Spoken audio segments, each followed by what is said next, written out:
Lukas 23 akan saya jawab dengan Lukas 18. Mana nih? Lukas 18. Perumpamaan tentang hakim yang tak benar. Itu ada di layar Anda ya. Ya. Nah, lihat. Ini perumpamaan. Yesus mengatakan suatu perumpamaan kepada mereka untuk menegaskan bahwa mereka harus selalu berdoa dengan tidak jemu-jemu. Berdoa dengan tidak jemu-jemu ya. Katanya dalam sebuah kota ada seorang hakim yang tidak takut akan Allah dan tidak menghormati seorang pun. Dan di kota itu ada seorang janda yang sejanda lagi ya.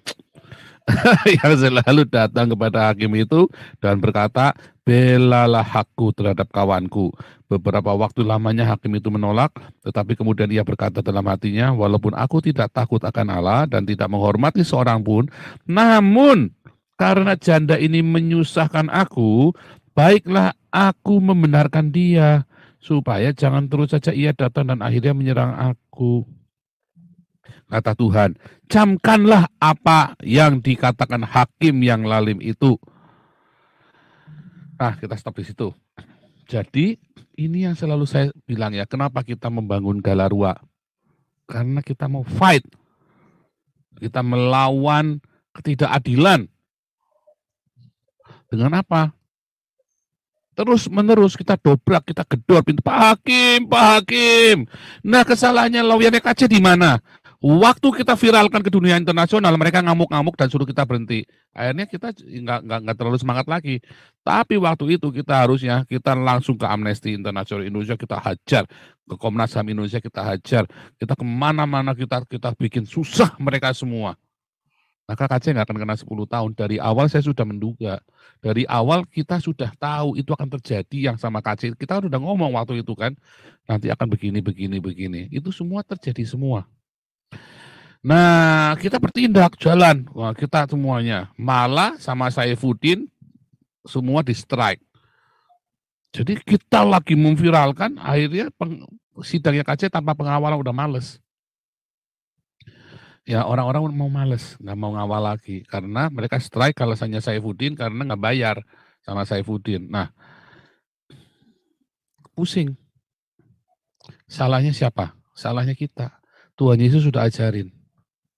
Ya, Tuhan Yesus sudah ajarin bagaimana kita membela sesama kita, bagaimana kita membela hak-haknya kita, bukan dengan bunuh-bunuhan. Kita tidak perlu bunuh, tapi ini loh masalah ini loh.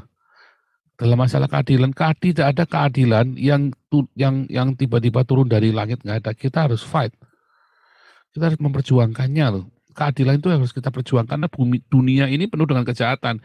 Kita yang memperjuangkan keadilan itu, kita yang menghadirkan keadilan itu. Bukan dengan pertumpahan darah.